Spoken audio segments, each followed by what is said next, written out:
It sparks flashes of brilliance, prompts bold moves, and threads our wildest ideas together. So what exactly is the student spirit? Well, it's the part of us that's forever curious, a mindset where anything is possible. Tries new things.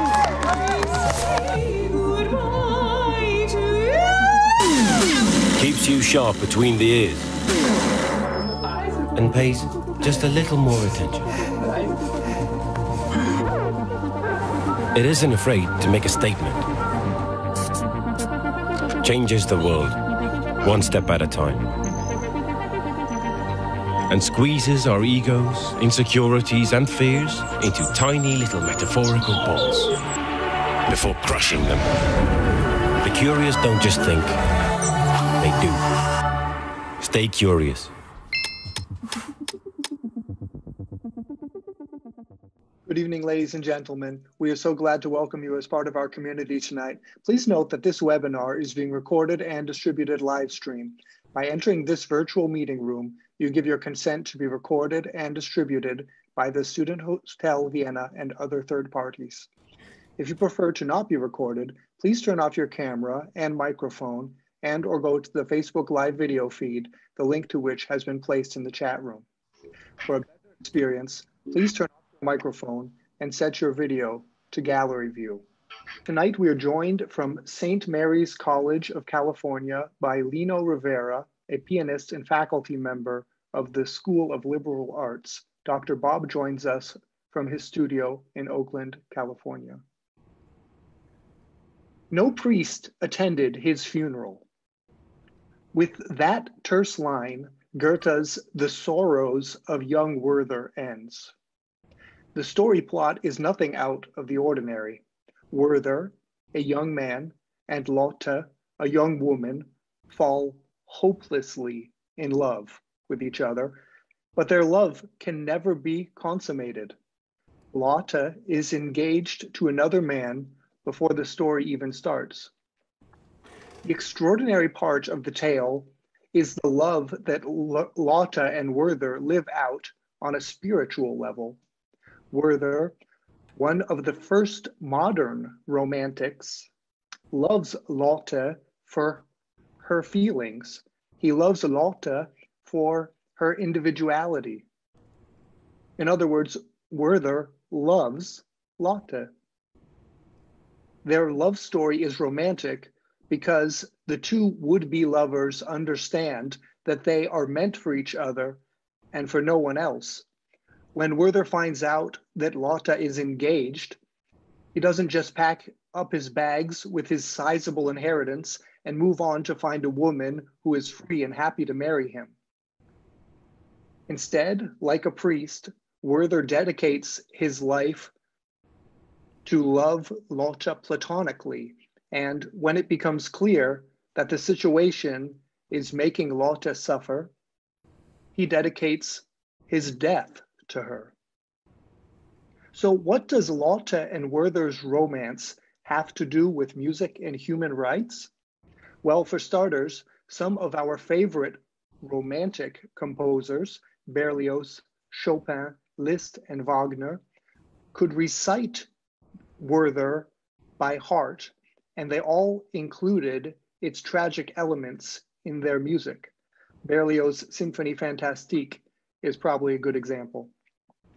The human rights part has to do with the value and dignity Goethe attributes to both Werther and Lotte. Though she will never be his wife, Lotte remains just as valuable a person to Werther. Though the church condemns Werther's suicide as a mortal sin, Werther believes his decision is right and just. In other words, Goethe allows Lotte and Werther to be judged, quote, by the content of their characters, end quote. Professor Lino Rivera joins us tonight from St. Mary's School of Liberal Arts, where this Friday he will give a concert lecture about Romanticism and its roots. entitled From the Enlightenment to Romanticism, a Musical Revolution.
Lino, Professor, welcome. That's lovely. So I understand that you come from the Philippines and that you come from a rural farm in the Philippines. So how is it that you became such a fantastic professor of piano and the liberal arts? That's a very good question. Just like everything in life, I think we just don't know where it will turn, how life turns, and what our experiences bring to us and what makes us. When I was a kid growing up in a farm in the Philippines, my father really, really loved music. And so, you know, all of us, all my older siblings, took piano lessons. And I was no exception. I had to take piano lessons against my will, of course. You know, I'd rather play, climb the trees, and go to the river and go boating with my friends. But every Sunday, since I was 6 years old, he says, you know, you're going to have your piano lessons from now on. And so your family, even though they're on a farm, they have a piano that, and what music did you grow up listening to? You played your own music. How did your parents get the piano? Okay, well, it's actually my grandmother. During after the Japanese occupation of the Philippines and the American forces were there, during the liberation, the American soldiers said, there are so many things that we don't want to take back to the United States. And one of them was this piano. And my grandmother says, well, I want that piano. So, okay, the piano is yours, along with other stuff that they didn't want to take back here to the United States. So that piano had been sitting there in our living room, and might as well put it to use, and might as well have somebody, the kids, play piano, take piano lessons. So that's how it all started. Remember also that I grew up with no electricity, no running water, no telephone, much less no internet. So there was nothing much to do except to practice piano and have your lessons there, and of course go study your school stuff, your homeworks. That's pretty much farm life. So there we have you playing a grand piano. I understand that you actually won several competitions as a young person there. Yes, I was probably 9 years old at this point, and this was taken as the recital of the scholarship recipients from the University of the Philippines. So this was one of those recitals. And the piece that I just played is actually one of the pieces that I learned and I used as a competition piece and won many competitions playing this particular piece. It is a variations on a Philippine folk song. This was written around the early 1940s by Filipino composer Rodolfo Cornejo, who lived from 1909 to 1991. And as you could see, my parents really loved hearing me play. I was the TV show, as I said, because there was no other way of entertainment back then, except you make your own, you do your own entertainment, your own music. I listened to music through the radio. We have the transistor radio, and there was one classical music station that played classical music 24 hours, 7 days a week. And I was so glued to that radio station ever since I was a kid, and that's how I got to know the great works, the symphonies, the concertos, and sonatas of these great composers. So, Lino, I hear you. So you have the first song that you played, the first piece you played, that was based on a Filipino folk song. And I hear you have another one you can play for us. Yes. Okay. Well, the next one would be, as you could see before I do this, you could hear that the first piece that I just played is very melodious, and it is very highly influenced by European music, Western European music.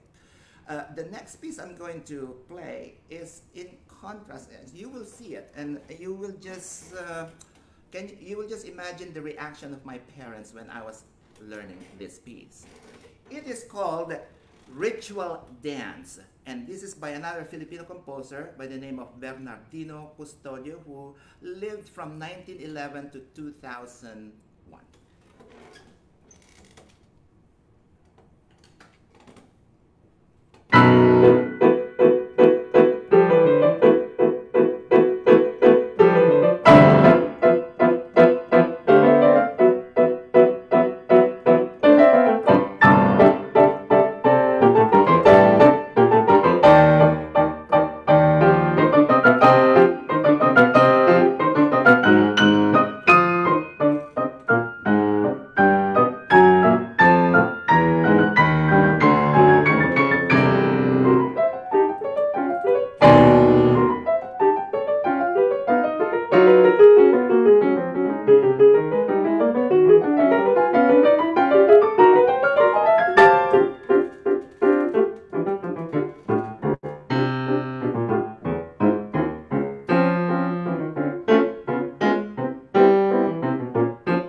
Wow, so that's a lot of fun to play, it sounds like.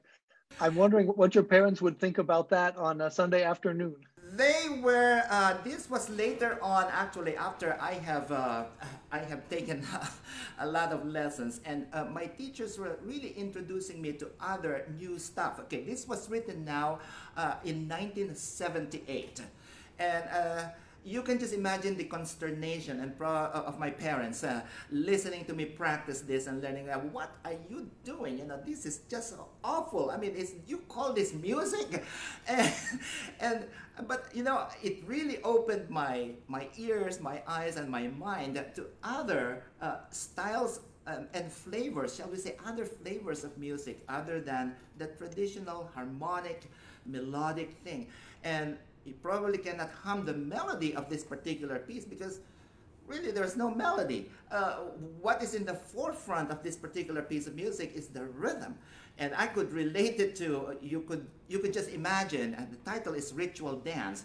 You could just imagine the Aborigines of my country in the Philippines, you know, having their celebration or their thanking the gods for the good harvest, and they are going around in their circles and having this dance of stomping around and doing things like that, and it's very, very rhythmic. And it also reminds me of Stravinsky's Rite of Spring, this very, very aggressive rhythm right there. And it's really not so much the nice sounding chords that we have, but it's built on what we'll call dissonances. Those kinds of things that was not really related to the Western harmonic theory of music. So, Lino, like you're saying, to go back to Filipino music, you said that the first one that you played, that was based on a folk song, and that sounded like very classical music. And then you're saying the second one is kind of more like Filipino music, but then again, Stravinsky had already made such music in 1913. Right, but the thing is this, you know, what I think happened was that, okay, the Filipino composers we're proud of our folk songs, which was influenced by the Spaniards, because the Spaniards colonized us for 300 years, more than 300 years. And so, you know, they brought with them not only the religion, not only the cuisine, but also the music, the musical taste and the musical culture from Western Europe.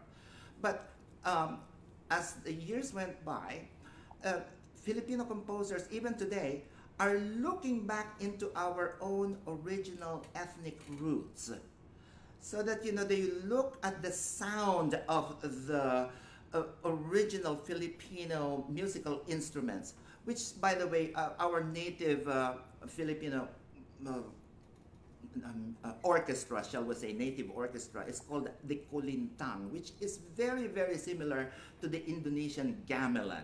You know, Philippines and Indonesia are very, very close to each other, and even the language is very much related. So the music part of it is also so related. And when you listen to Kulintang music or gamelan music, it's not so much the melody that you're hearing, but that rhythmic drive and the layers and layers of rhythm that's underneath. And so Filipino composers tend now look at our original ethnic music and incorporate that in their symphonies, in their concertos and pieces like this, in their sonatas, as a stamp of our pride that we have our own. It's not only the influence of the Western Europeans, but we have our own too. Well, so this sounds like an excellent time, Lino, to bring in Dr. Bob. Let's hear from Dr. Bob, please.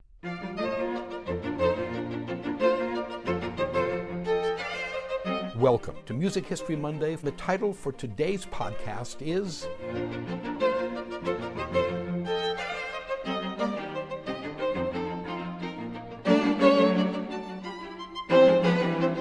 Welcome back to my studio. At the time, I was writing piano etudes.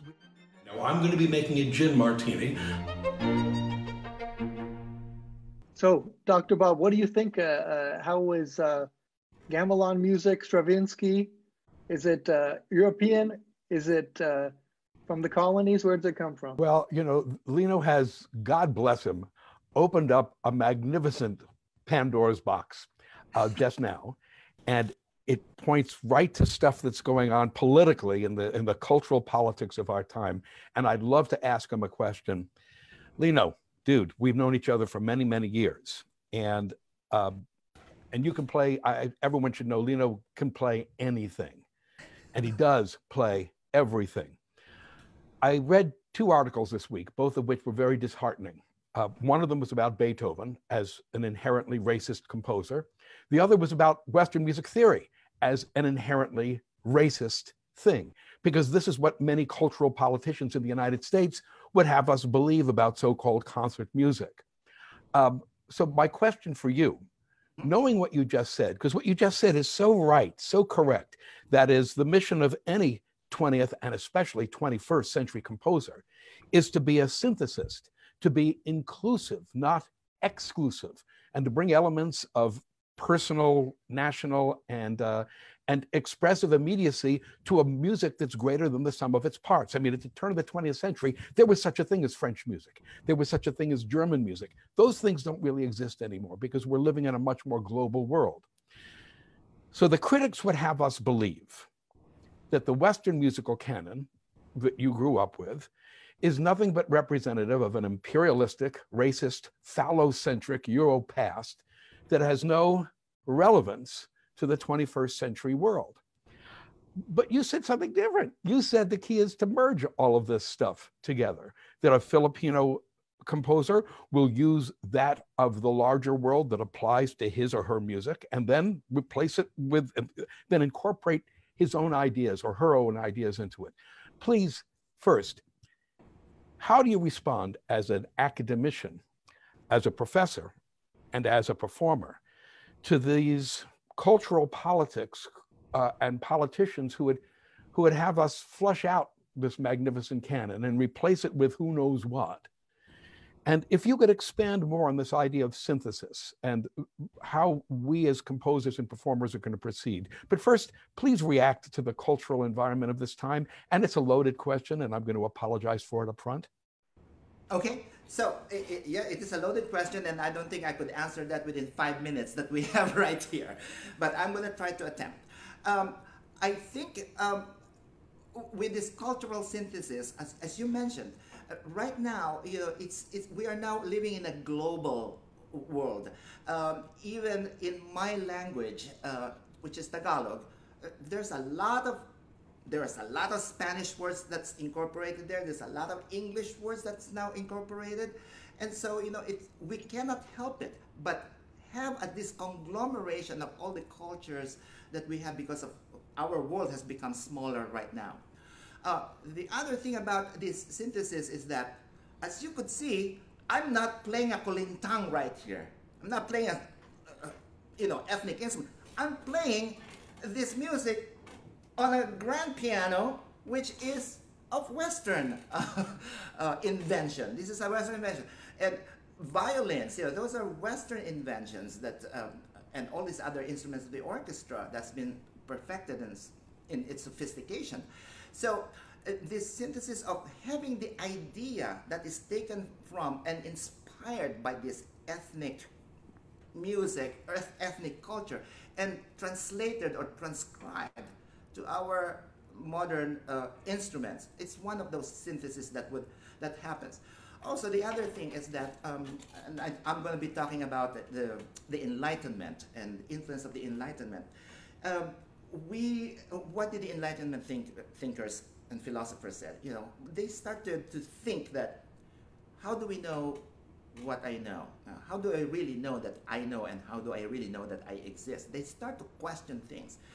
Translating that into music is that, why is it that this particular chord sounds bad? And why is it that this particular chord sounds good? Is that something that is just happenstance, just happens out of nowhere? Or is there some particular inherent rule or principle or law that governs why music is the way it is, why we perceive certain music as beautiful and certain music as disturbing?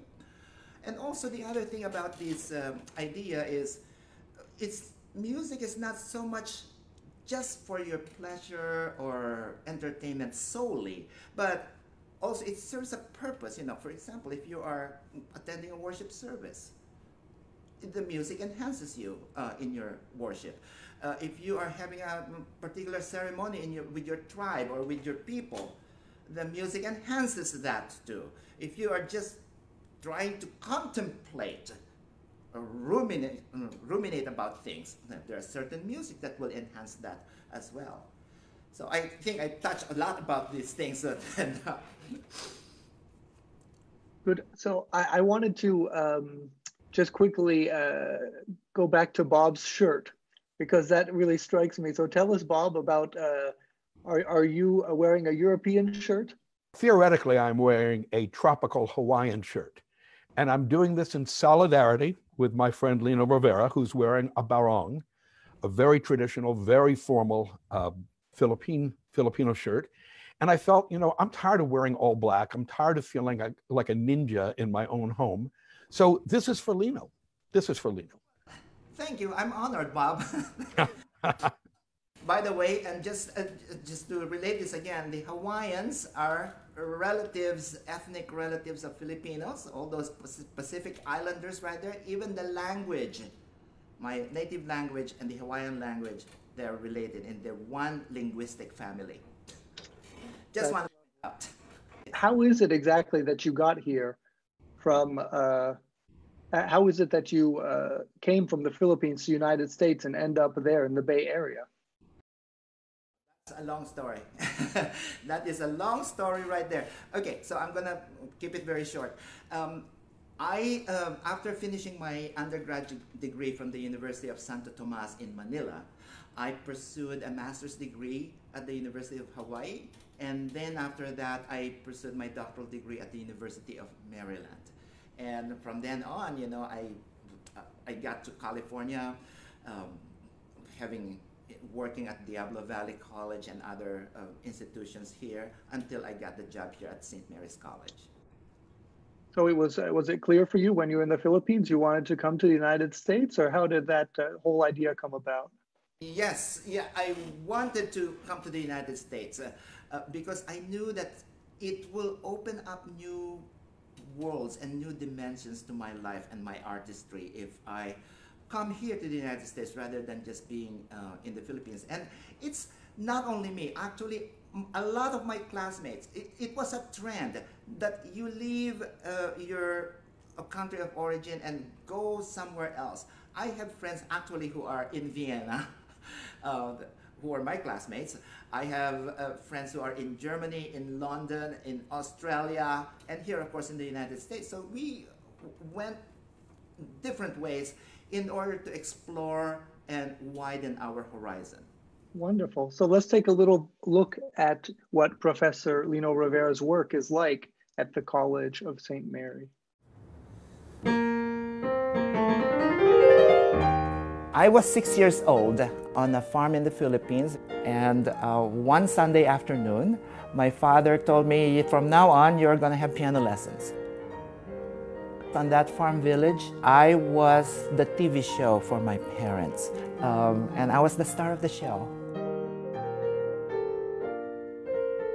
We have a gene that responds to this musical sound that enhances our soul and our spirit.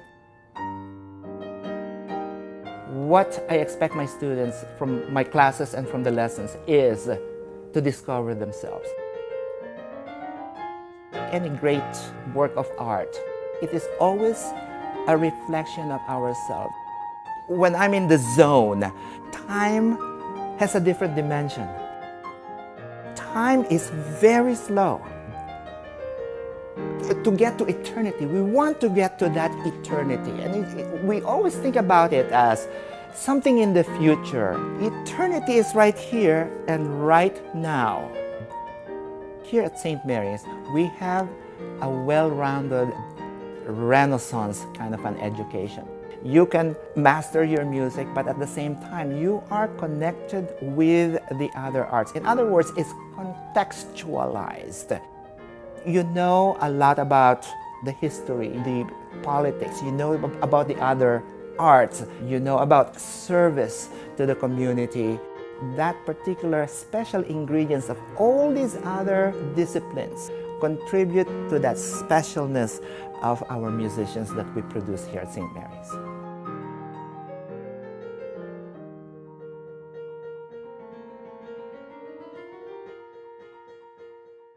So tell us, so Lino, Professor Rivera, this is quite fascinating to me because St. Mary's seems to be a Catholic name for a university, and then you're talking about liberal arts and eternity being already on earth. Tell us a little bit about your work. Yes. Okay. So here at the college, I teach all the most of the music courses that's pertaining to music theory, music history. I teach chamber music, and I teach also a master class, which is a class wherein students are playing for each other and making comments on all the instrumentalists. And then also, part of my job right here is to be connected with my other colleagues in other departments. Just like, for example, this coming Friday with my lecture recital, I am actually doing this at the request of the seminar program. That's our Great Books program, wherein every single student here at St. Mary's will have to take 4 semesters of these Great Books seminar, wherein it covers actually starting from the ancient Greeks up to the modern times, and not only the Western canon, but they have also included Eastern great books in this seminar. And so this Friday I will be talking about the age of the Enlightenment and Romanticism, and the how the ideals of these periods manifest in music. Why does music of the Enlightenment and romantic music sound like that? Because I believe that we don't exist in a vacuum. Everything is influenced by forces that surrounds it. So I am actually surrounded by brilliant professors in other departments. We don't have a sole music department, we have a performing arts department, so I collaborate also with our dance and theater colleagues with our department. We collaborate with different schools of here in the college. I get to know scientists, philosophers, theologians, philosophers, English writers, and it's just a very rich community for me here. Before the pandemic, I tell you, I will have lunch. We will go to the faculty lounge, and people will just gather there. Fellow faculty will just gather there, and we would just be talking about things of very various natures. It could be anything that we would just talk about, and every single one of them has an expertise or an opinion about something, and it's my lunch times, which I miss actually right now. It's very, very enlightening. It's just like a seminar session in itself by talking about ideas coming from these brilliant colleagues of mine. So a real college in the sense of the word. Well, yes. Universal, I mean Catholic meaning universal, and so this is the encompassing of that universal concept. Well, so Lino, I hear that you have another selection you can play us for Saturday, for Friday. Okay, sure. I will be playing, just because of the time, I'm watching the time. I will be performing this particular segment of the Bach Capriccio, and this is actually a lament. It's this Capriccio is very programmatic in the sense that it's entitled Capriccio on the Departure of Beloved Brother. This particular movement is the absence wherein Bach was very, very sad, and you can feel that sadness that is ingrained in the music, that minor mode and the slow tempo and the descending line and all the dissonances that reflects that heart-wrenching sadness of this person. Here it is.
Lovely.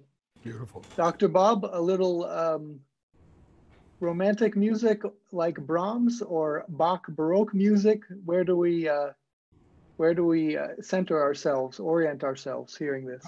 Again, you know, I hate to use any terms. Bach was an amazing composer, which we all know, and the depth of feeling here is quite profound, and Lino brought it out. Yes, is this, if we want to use terms, this is very romantic sounding music in that it's about feeling and expressing feeling above all. I'd like to get back to two things with Lino, if I might. Lino, first of all, how can you play piano wearing a wristwatch? I find that amazing that you've got, I don't know if you're wearing one right now, but on the video, you were wearing a watch while you were playing the final movement of the Beethoven Third Symphony. I don't know how anyone can do that. It's just amazing to me. I see pianists with rings on and watches. Okay. No. The real question, how are you surviving the pandemic personally? I mean, you're a performing artist who's used to being in front of audiences. You were supposed to be in Bosnia this summer doing a master class. You're teaching via Zoom from the room that you're sitting in right now. How are you getting through this? It's driving me crazy, to tell you frankly, because I'm a people person. I need to hug people. I need to be with them. I need to have dinner with them, lunch with them, have a drink. And it's just very isolating. And I must tell you, during the past, 6 months now since the lockdown, my area of travel is not outside the boundaries of 50 kilometers from where I am right now, 50-kilometer radius. And usually during the summer, that's when I go to Europe or to Asia, do performances. So how am I surviving this? I'm reading books. I am practicing, but terrible. I'm doing terribly with regards to this. And I have to, of course, teach my students through Zoom, and it's not as effective as could be, but this is the best that we could do. One of my friends actually said, can you imagine if this happened 20 years ago and we did not have the technology of Zoom? Well, I don't know. I could not even imagine how we would be able to function and do what we are doing. But this is the best that we have right now. And actually, I have another upcoming performance on November 20 in San Francisco. And it's going to be streaming online. There's probably going to be 5 people in the actual audience, but everything is going to be Zooming online. Yeah, these are tough times. I did a Zoom with my Patreon group last Friday, and I've got a lot of professional musicians in that group, and especially choral people. And you know, if you're a chorister, a choral conductor, or a member of a chorus, you do this because you love singing with other people more than anything else. It's a passion, especially among choristers. I mean, pianists, God bless you, you're used to spending a lot of time by yourself. But if you're a singer, you're always with people. That's the essence of your activity. You could see the tears running down people's faces while they were saying, my most precious needs after sleep, food, and water are not being met. And it's really hard. And for performers who are, you know, everyone's talking about the audiences. Well, the audiences return to the concert hall. The question is, will the performers survive that long without their audience? These are hard questions. Yes, and you know, just to bring to mind, we have our own gigs, Bob. You know, you and me. I call it the Bob and Lino show. And yeah, we perform together, right? It was canceled, and then our proposed concert lecture this season is not happening, of course.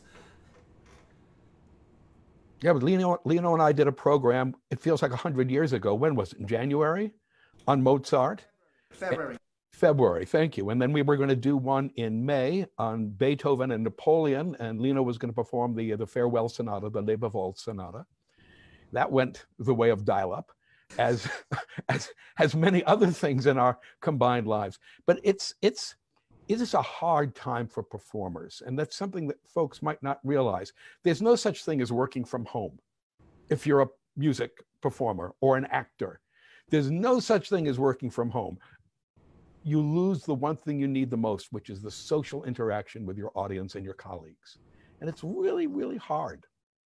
And what is so important about the live audience, as opposed to the camera and Zoom, is that a performer feels that synergy. You give out the energy and you receive energy back from the audience, and this vortex of energy is surrounding that, and it makes me feel alive. Playing in front of a camera with nobody here, I feel like I'm just expending all of this energy and nothing is coming back to me. And so that is very, very exhausting, to say the least. Well, I have to tell you that, Professor Rivera, that we are getting that energy, and we really appreciate it. So that's what we're trying to do here, and we get, I want to say 100% of the 110% you give. Thank you, Simeon. And you know what? I feel that energy too. You know what's different about this session is we are interactive. We can interact. You ask me questions, I ask questions, Bob asks questions, we answer. So there's an interaction, and so there's an exchange of energy. But have you ever seen those concerts wherein the performers are just there and everybody else is in Zoom behind this the screen, and there is nothing that's coming back to them? So that's what I'm saying. But here you are absolutely right. I can feel the energy coming back from you. So Lino, we want to go on to the let everyone know about what you're doing on Friday. This is From the Enlightenment to Romanticism, a musical revolution with pianist Lino Rivera. And everybody can take part in this because it's going to be virtual. It is, quote, part concert, part lecture. This program explores a revolution in political thought, literature, and the arts that swept across continents and changed the course of history. Come to enjoy the music of Bach, Mozart, Beethoven, and Chopin as performed by pianist Lino Rivera, and to hear how the ideals of either the Enlightenment or Romanticism shaped these famed composers and their music. So again, that's Friday, this Friday at 6:30 p.m. Pacific time. And there you have it. I believe that's going to be put in the chat box, so everyone can go there and can sign up right there. Or maybe you don't have to sign up, you can just access it right there. I'm sure Lino will be happy to see you, and you will be happy to hear Lino play and get all of his wisdom. So there we have it. Again, From the Enlightenment to Romanticism, a musical revolution with pianist Lino Rivera this Friday. Good, so I wanted to ask Lino just about the future. How do you see the future? Like Bob said, right now we're doing our best virtually to get through this. What's the future look like to you? And also, for people who would be interested to come and study at St. Mary's College, what do you expect from them? What do you why would they come? Who should come study piano with you? Who should come study liberal arts with you? All right, very good question. So right now we're kind of navigating, as one of my colleagues again said, we are building the plane as we are flying it. So we are learning, I am learning myself how to navigate the internet landscape. You know, I have a lot of challenges with regards to how I conduct my music classes, especially chamber music. We have challenges with regards to how to conduct our classes in choirs, in our bands, and because they cannot meet in person, or if they have to meet in person, it has to be very controlled and socially distanced, which doesn't quite work well with choirs and bands and chamber music. So what's in the future for us? I'm hoping that we are going to get through this pandemic, just like the Black Plague of the 1300s. They got through it. We will get through this, and hopefully things will be returning to normal, quote unquote normal, with certain innovations and adaptations, because we will never be the same after we get through this pandemic. Same thing as in the 14th century Black Plague. Who should come to St. Mary's? There are musicians who come to St. Mary's, they are more geared towards that liberal arts education.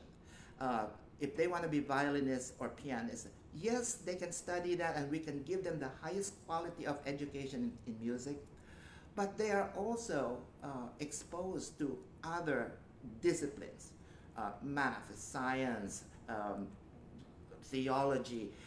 All the other liberal arts are included in that complete education. Also, people who want to be in a small setting, small class community, rather than in a class of 200 people wherein your professors don't even know you. They know you by your number instead of by your name. They cannot connect your face to your name. Here at St. Mary's, we know our students. We know them by face, we know them by name, and we know the circumstances in life, how we can help them if they're having difficulties. So it's a very unique place actually for students to come here. Lovely. I'd like to chime in here for a second because Lino said something super important, and we have talked about music education at other times. You know, I taught at the San Francisco Conservatory full-time for 16 years.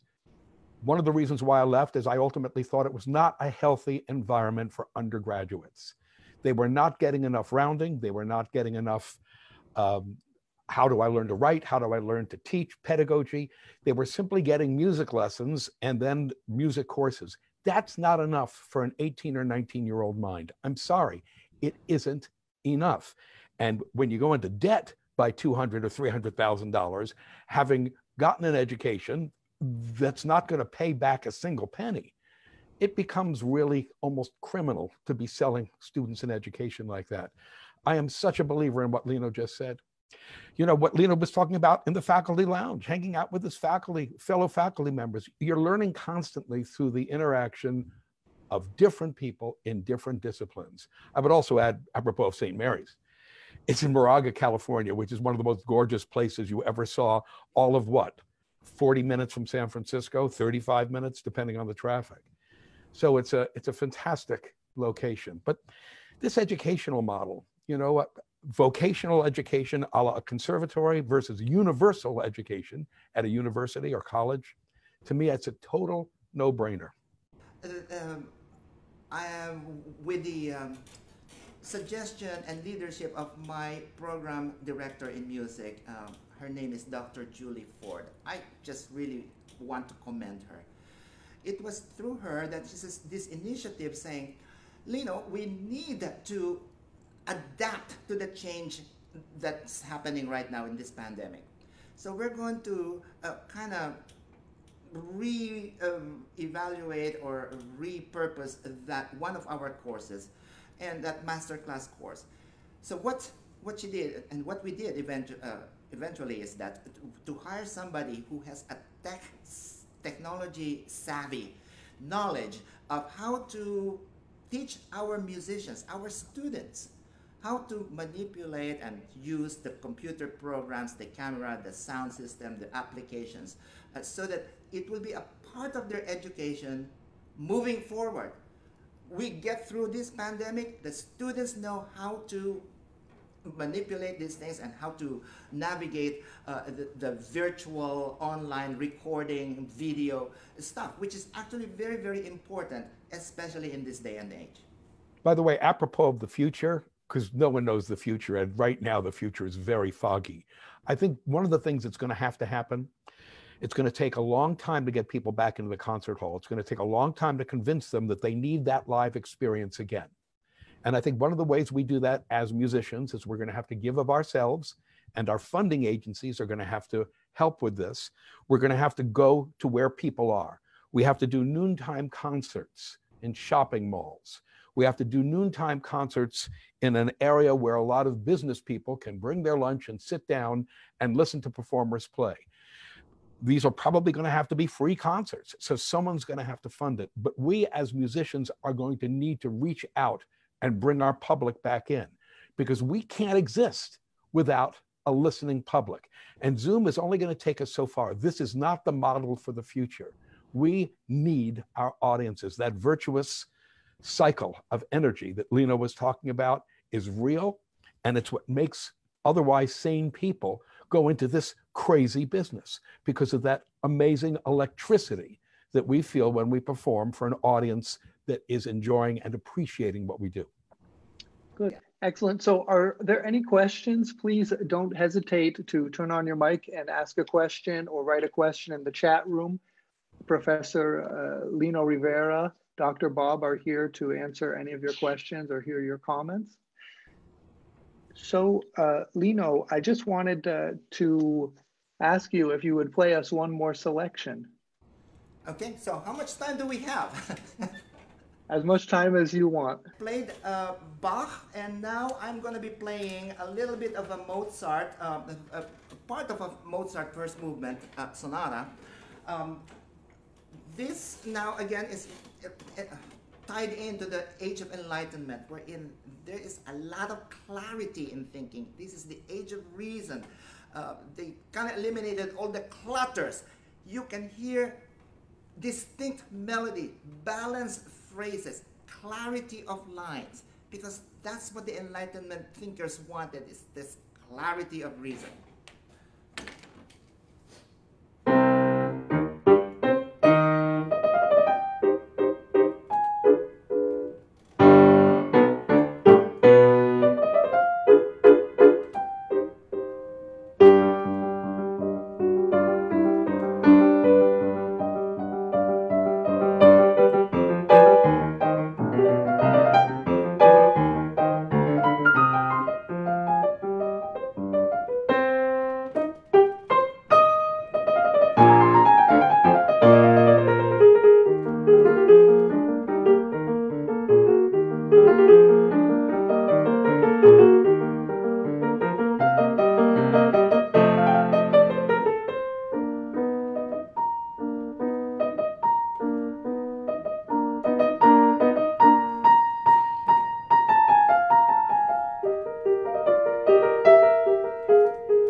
Question mark. It seems like it is a question mark as to our future. What's going to happen next? Wonderful. Okay. So thank you very much, Lino. I believe we have the, in the chat room, we have there the link, St. Mary's/CA, excuse me, -ca.edu. And anyone can stay in touch with you. They can come and speak with you and talk to you about St. Mary's, about the Enlightenment and Romanticism. Absolutely. I'll be happy to. My pleasure. Wonderful. Everyone can stay in touch with Professor Lino Rivera. He'd be pleased to take your questions, comments, talk to you. He's at your availability. So I have an important announcement about our show that I'd like to share with everybody. On March 17th, 1 week after a global pandemic was declared by the World Health Organization, our team, soon to become UR Music and Arts, reached out to the Student Hotel Vienna about the possibility of joining forces to combat the pandemic by producing a COVID-19 safe broadcast about music. Our proposal was well received, and our very first broadcast was produced on April 8th. That broadcast featured the innovative Italian vocal quintet alti e bassi. At that time, the crisis situation in Milan was severe, and though they lived not far from each other, the quintet's members joined the broadcast from their respective homes. The international show of solidarity we hoped to achieve was a success. Since that week, with the sponsorship of the Student Hotel Vienna, we are proud to have broadcast our unique vision of international solidarity 26 weeks in a row. From October 1st, our weekly broadcast will no longer be sponsored by the Student Hotel Vienna. We are grateful for having had their support and encouragement. Thank you to the Student Hotel Vienna, their patrons and associates. So for next week, we have Indre Viscontas, Music and Mind. Many of us think that music exists in the ether. While it defies definition, we know when we hear it. But the truth is that we only hear it when we know it. Music isn't music until our minds made it so. Sound can be noise in one context, but music in another. That's how opera singer and PhD in cognitive neuroscience, Indra Viscontas, describes her unique perspective on real music making. No, you don't need to be a doctor of music, but you do need to take your own feelings seriously. Welcome to the UR Music and Arts community, Professor Viscontas.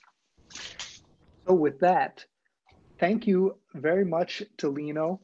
Thank you to Dr. Bob, to our superhero production team, to our generous sponsors, the Student Hotel Vienna, and of course, especially to you, our participants, without whom this wouldn't be worthwhile. Our 26th week. So from Vienna, Austria, from Oakland, California, from St. Mary's College of California, good night. See you next Wednesday.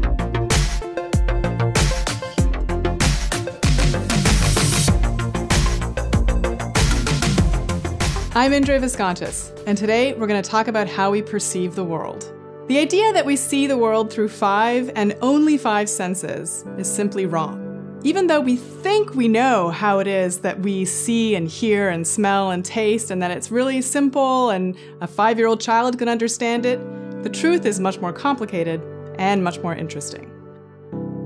We're so used to thinking about having 5 senses that we call intuition a 6th sense. But in fact, we have many more 6th senses that most of us aren't aware of. There's one sense that if you suddenly lost it, you wouldn't even be able to get out of bed. And that's our sense of balance. When that sense goes awry, you get terrible vertigo and you really can't do anything. So if someone asked you, would you rather lose hearing or vision? I would say either of those, but certainly not my sense of balance. Then there's proprioception, which is your sense of where your limbs are in various parts of your body. And this is a sense that we often take for granted, but if we are able to see the world but not know where our bodies are, that information is useless to us. There's also your sense of thirst, your sense of hunger, your sense of fatigue, and of course, your sense of pain. Recognizing pain seems really simple, and we often compare one person's pain with another, but that is a really big mistake. Because pain is so subjective. We have many different ways in which we can register pain. Saying that your pain is the same as mine, even under the same conditions, certainly can't be true. Morphine, for example, is a drug that we think of as a painkiller, but it doesn't kill the pain. You still feel the pain, it's just not unpleasant. So that brings me to the other part of the myth of the 5 senses, this idea that we have these senses that operate independently of each other, that what I see and what I hear is separable. Well, any great chef knows that that's not the case, at least with the sense of taste, right? That what we smell has a huge influence on how it tastes to us, but also what it looks like on the plate. So one of my favorite studies is one in which they made people eat bacon and egg flavored ice cream. And what they did is, for half the participants, they had the sound of bacon sizzling in the background. And for the other half, they had chickens clucking in a barnyard. And it turns out that if you had the chicken sounds played, then you're more likely to report that the ice cream tasted eggy. If it was the bacon, well, that was the dominant flavor. So what we hear can influence how we taste. Most people think, okay, well, in those specific situations, it's kind of a weird flavor of ice cream. That makes sense that people would be swayed by what they hear. But something as common as vanilla also is a learned association. In places where vanilla is almost always paired with a sweet flavor, it actually enhances the sweetness of a particular food. You can notice this quickly by just adding vanilla, say, to a bowl of fruit without adding any sugar. The fruit tastes sweeter to us. But if you grew up in a culture where vanilla was added mainly to savory foods, then you don't make that association and it doesn't taste sweeter. So not only does the interaction of what's coming into your nose and mouth matter in terms of how you experience flavor, but your history and how you've experienced flavor in the past also influences what you perceive in that single moment. This kind of sensory crossing, taste, smell, hearing, seeing, well, that seems like it's a normal part of our experience, and it suggests that our senses are anything but independent. But there are even some people whose sensory crossings are even more extreme. They're called synesthetes, people who have synesthesia. Synesthesia is technically a neurological condition in which two senses are crossed, and the most common form is called grapheme color.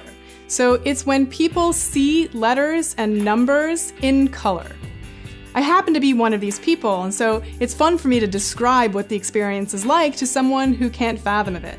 For me, a letter A is just as much associated with the sound A or the shape of a letter A as it is with the color green. It is just as green as it is A. Those things are totally intertwined. So even though if you give me a book to read, I can tell you what color the font is in, when I'm making sense of the letters, they still have a color associated with them. So there are also all kinds of other synesthetes. There's records of composers, for example, who see certain shapes when they hear certain sounds, or chefs who can see things when they taste. While the experience of synesthetes might seem very odd to someone who doesn't have synesthesia, it's actually much closer to everyone's experience than you might think, because all of us have our senses crossed, just maybe not in the same way. And it goes to show that our experience of the world is very subjective. What I see, hear, smell, taste, feel is very different, perhaps, from what you do. But what this tells us, which is far more interesting than this idea that is fundamentally wrong, that we only have 5 senses, is that our brain is much more powerful than we think.